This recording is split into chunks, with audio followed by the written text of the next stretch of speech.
Hi namaste, welcome back to my channel. ನಾವಿವತ್ತು ಮನೆಯಲ್ಲೇ Cerelac ಪೌಡರ್ನ ಯಾವ ರೀತಿ ಮಾಡೋದಂತ ನೋಡೋಣ.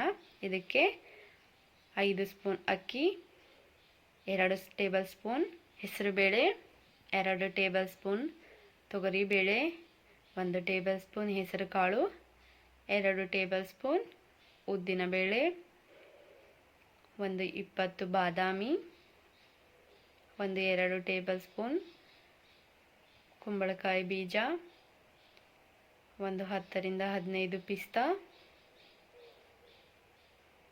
ಇದಿಷ್ಟನ್ನು ನಾನು ಮೊದಲೇ ಸಪ್ರೇಟಾಗಿ ತೊಳೆದು ಒಣಗಿಸಿಟ್ಕೊಂಡಿದ್ದೀನಿ.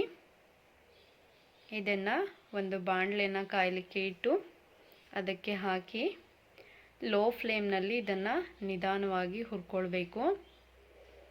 ಯಾವುದೇ ಕಾರಣಕ್ಕೂ ಇದನ್ನು ಹೈ ಫ್ಲೇಮ್ನಲ್ಲಿ ಇಡೋಕ್ಕೆ ಹೋಗಬೇಡಿ. ಲೋ ಫ್ಲೇಮ್ನಲ್ಲಿ ನಿಧಾನವಾಗಿ ಒಂದು 3 ರಿಂದ 4 ನಿಮಿಷ ಹುರ್ಕೊಳ್ಬೇಕು.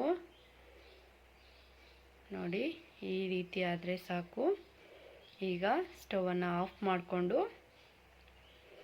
ಇವೆಲ್ಲವನ್ನು ಒಂದು ಪ್ಲೇಟ್ನಲ್ಲಿ ಹಾಕಿ ತಣ್ಣಗಾಗಲಿಕ್ಕೆ ಬಿಡಿ. ಇದು ತಣ್ಣಗಾದ ನಂತರ ಒಂದು ಮಿಕ್ಸರ್ ಜಾರ್ನಲ್ಲಿ ಹಾಕಿ ಗ್ರೈಂಡ್ ಮಾಡ್ಕೊಳ್ಳಿ. ನೋಡಿ, ಈ ರೀತಿ ನುಣ್ಣಗೆ ಪುಡಿಯನ್ನು ಮಾಡ್ಕೊಳ್ಳಿ. ಇದನ್ನು ಒಂದು ಏರ್ ಟೈಟ್ ಕಂಟೈನರ್ನಲ್ಲಿ ಹಾಕಿ 20 ದಿನ ನಾವು ಉಪಯೋಗಿಸ್ಕೊಳ್ಬೋದು.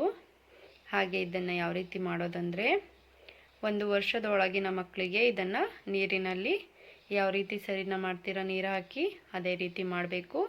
1 ವರ್ಷದ ನಂತರದ ಮಕ್ಕಳಿಗೆ ಹಾಲಿನ ಜೊತೆಯಲ್ಲಿ ಹಾಕಿ ಕೊಡ್ಬೋದು. ಇದನ್ನು 8 ತಿಂಗಳ ನಂತರದ ಮಕ್ಕಳಿಗೆ ಕೊಡಬೇಕು. 2 ವರ್ಷದವರೆಗೂ ಕೊಡ್ಬೋದು. ಯಾರೆಲ್ಲ ಚಾನಲ್ನ ಹೊಸದಾಗಿ ನೋಡ್ತಿದ್ದೀರಾ ದಯವಿಟ್ಟು ಚಾನಲ್ನ ಸಬ್ಸ್ಕ್ರೈಬ್ ಮಾಡಿಕೊಂಡು ನೋಡಿ. Thanks for watching.